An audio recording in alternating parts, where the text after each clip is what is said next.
Assalamu alaikum, voici le cinquième épisode sur la biographie de notre noble prophète alayhi salatu wassalam. N'hésitez pas à liker, à vous abonner pour le développement de la chaîne.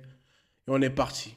Après que l'oncle du prophète Abu Talib se soit rallié à la défense du prophète alayhi salatu wassalam contre les chefs de Quraysh, ils ont trouvé d'autres tribus qui se sont ralliés à la défense du prophète alayhi salatu wassalam, en plus des Banu Hashim et des Banu Abdul Muttalib, qui sont les membres de la famille du prophète alayhi salatu wassalam. Donc cela rendit la tâche difficile pour les chefs de Quraysh, car ils ne pouvaient pas atteindre le prophète alayhi salatu wassalam. Ils ont donc conclu un accord entre eux en rédigeant un document et en l'adressant aux tribus qui soutenaient le prophète alayhi salatu wassalam. Car il les empêchait de se marier, d'acheter ou de vendre, et il refusait également de leur vendre de la nourriture. Et ce document stipulait que soit vous nous rendez Mohammed et nous le tuerons, soit vous supportez ce boycott. Après cela, Abu Talib ordonna aux Banu Abdul Muttalib et au Banu Hashim de se rendre dans une vallée qui lui appartenait, que l'on appellera la vallée d'Abu Talib, pour se soutenir, partager la nourriture et les richesses entre eux jusqu'à ce que cette épreuve prenne fin. Les musulmans ont beaucoup souffert de cette situation. Abu Talib a réuni les Banu Abdul Muttalib et leur a ordonné de faire entrer le prophète alayhi salatu wassalam dans la vallée et de le protéger de ceux qui voulaient le tuer. Car désormais, la vie du prophète alayhi salatu wassalam était menacée. Et son oncle Abu Talib craignait pour sa vie et que cela mènerait à des représailles comme c'était la coutume des Arabes. Une fois que le prophète alayhi salatu wassalam a rejoint la vallée d'Abu Talib, ils y installèrent une garde et une sécurité pour éviter toute intrusion. Certains étaient musulmans et d'autres ne l'étaient pas, mais ils avaient tous comme point commun la défense du prophète alayhi salatu wassalam, certains pour leur foi et d'autres pour leur lien de parenté. Les leaders de Quraysh savaient désormais que le prophète alayhi salatu wassalam était protégé et qu'ils ne pouvaient pas l'atteindre s'il était dans cette vallée. Ils savaient désormais que pour atteindre le prophète alayhi salatu wassalam, ils devaient faire face à une grande force et une grande résistance. Ainsi, les membres de Quraysh ont convenu de ne pas acheter ni vendre avec eux, jusqu'à ce qu'ils livrent le prophète alayhi salatu wassalam. Ils ont écrit cela dans leurs documents et ont conclu des accords et des serments pour ne jamais accepter la paix avec les Banu Hashim, ni de les traiter avec clémence, jusqu'à ce qu'ils livrent le prophète alayhi salatu wassalam pour être tué. Et les membres des Banu Hashim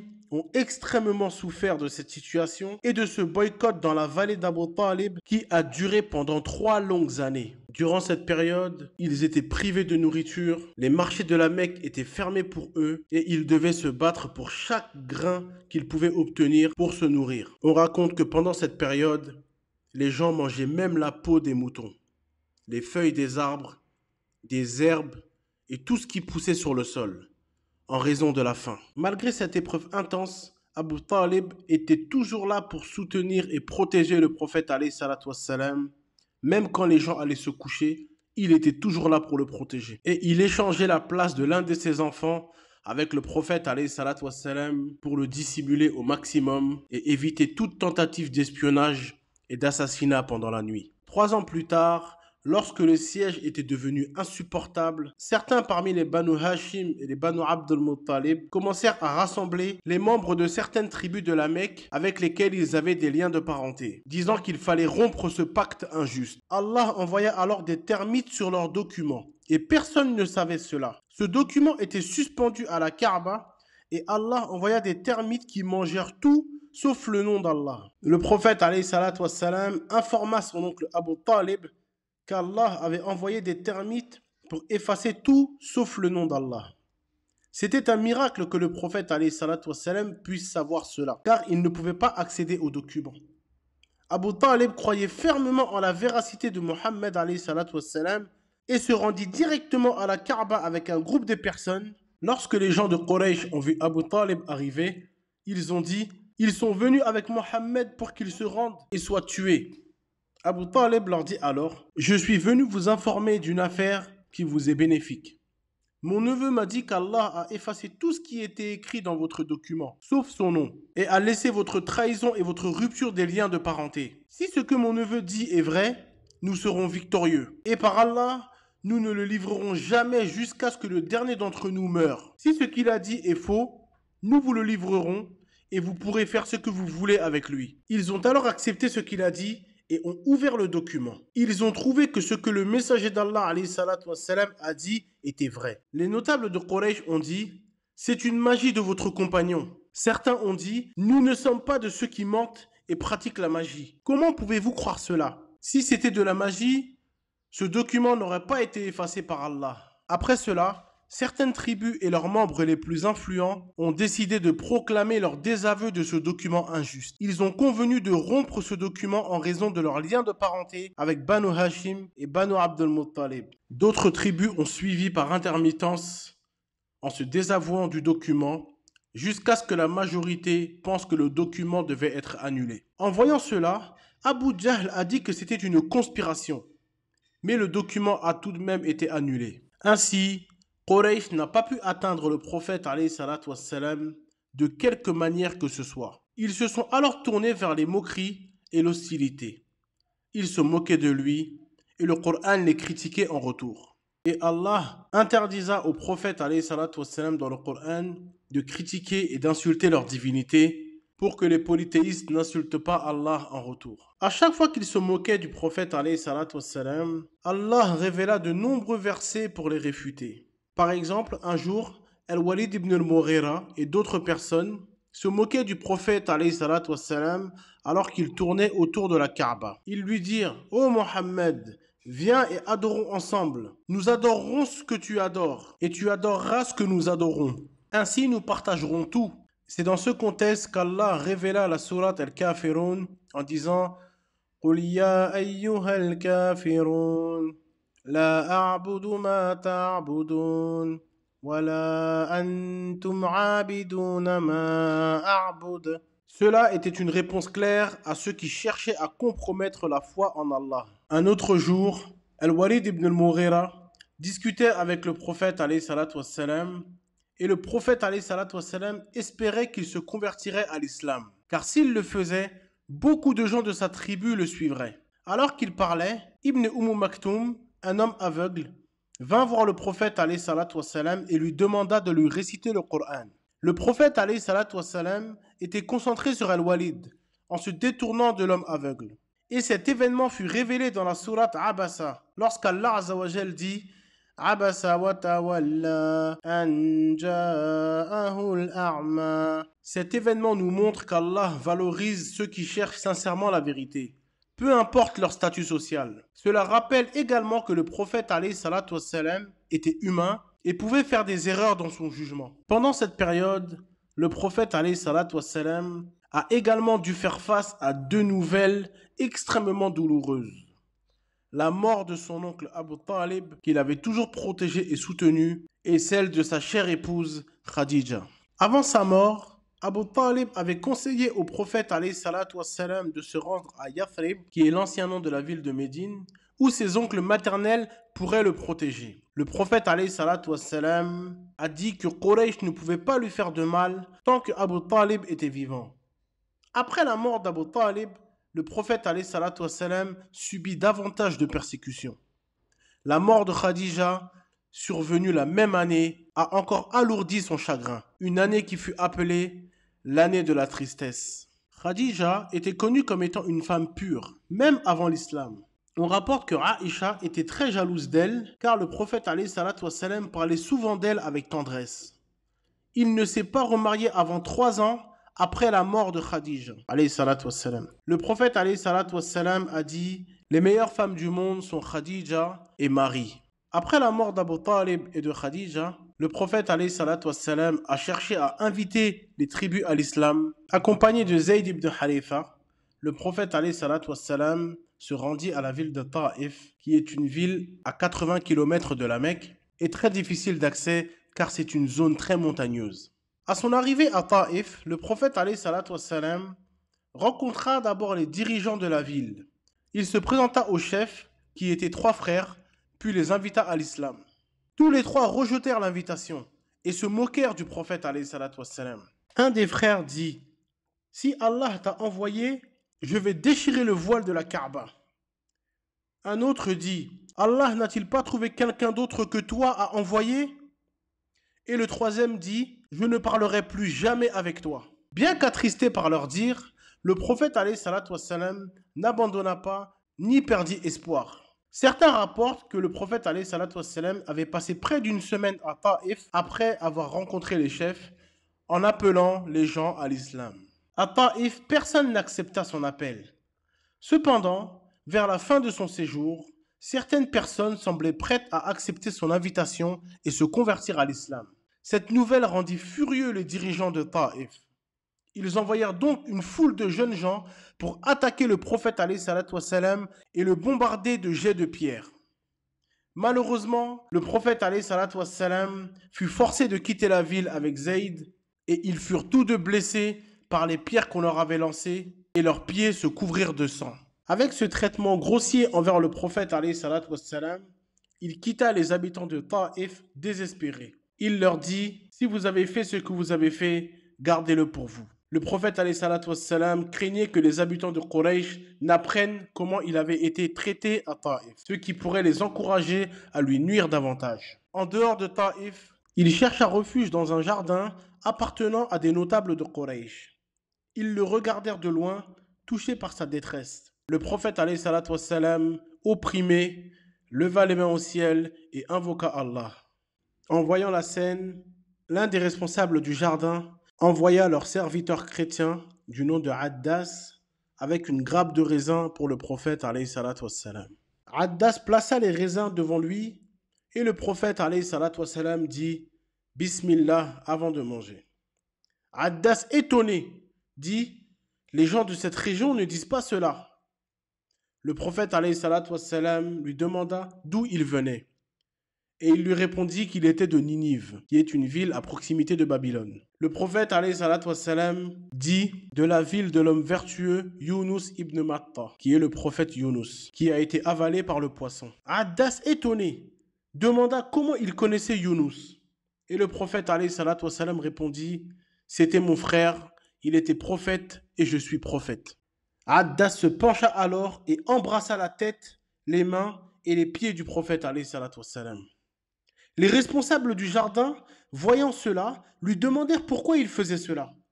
Et il répondit « Il m'a dit des choses que seul un prophète peut savoir. » En disant cela, il pensait que Mohammed alayhi salatu wassalam l'avait ensorcelé.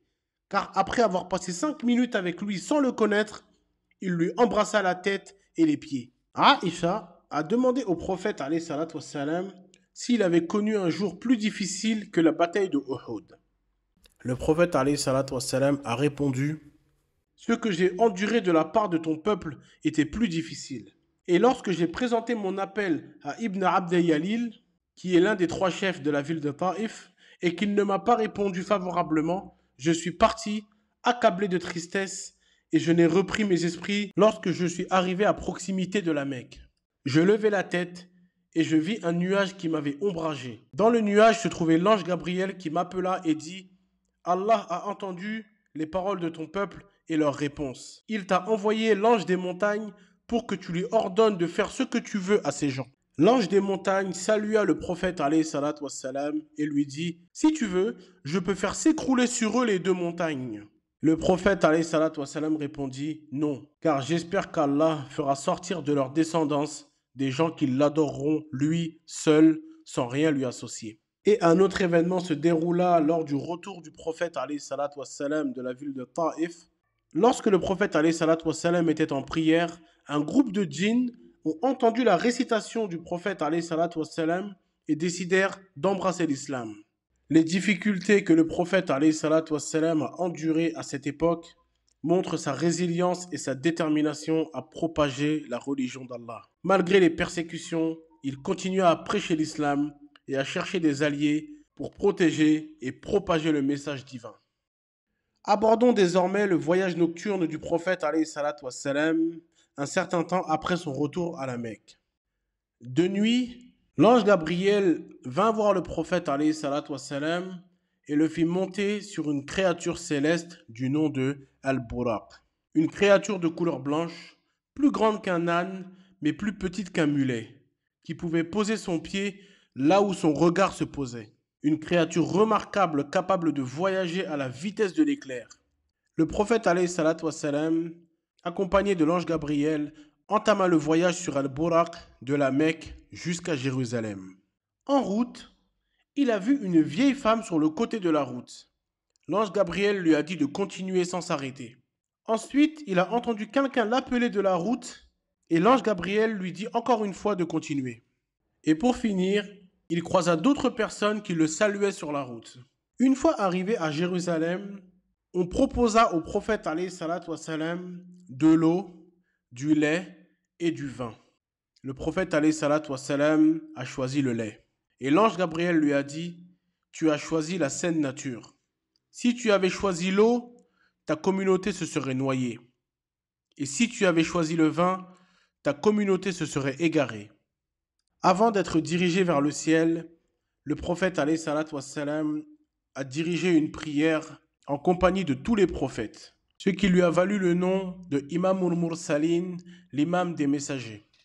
Il a vu Moïse, alayhi salatu wassalam, debout en train de prier, un homme à la chevelure bouclée, ressemblant aux hommes de la tribu de Shanoua. Il a vu Jésus, fils de Marie, alayhi salatu wassalam, debout en train de prier, et la personne qui lui ressemblait le plus était Urwa ibn Mas'ud, al-Thaqafi. Il a vu Ibrahim, alayhi salatu wassalam, debout en train de prier, et la personne qui lui ressemblait le plus était lui-même, alayhi salatu wassalam. Après la prière, quelqu'un a dit « Oh Mohammed, c'est Malik, le gardien de l'enfer. Salue-le. » Alors je me suis retourné et il a été le premier à me saluer. Et également, l'ange Gabriel lui expliqua que la vieille femme qu'ils avaient croisée dans leur chemin représentait le reste de la vie de ce monde qui approche de sa fin. Celui qui l'avait appelé sur la route était Iblis qui essayait de le détourner. Et ceux qui l'avaient salué étaient Ibrahim, Moïse et Jésus, fils de Marie, alayhimus salatu wassalam.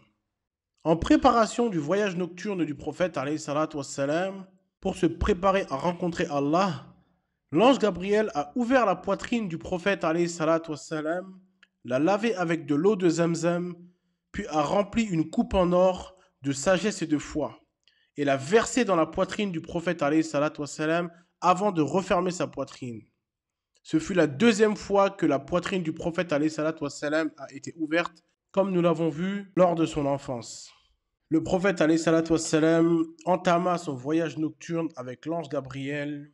Au premier ciel, il y vit tout d'abord le prophète Adam alayhi salam qui observait les âmes de sa descendance, riant en voyant celles destinées au paradis et pleurant pour celles destinées à l'enfer. Au deuxième ciel, il y croisa Jésus, fils de Marie, qui lui dit « Bienvenue au prophète vertueux » et Yahya, fils de Zacharia, alayhimus salatu wassalam. Au troisième ciel, il y croisa notre prophète Youssouf, à qui il a été donné la moitié de la beauté, alayhi salatu wassalam.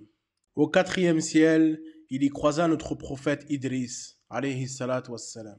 Au cinquième ciel, il y croisa notre prophète Haroun, frère de Moïse, alayhi salatu wassalam.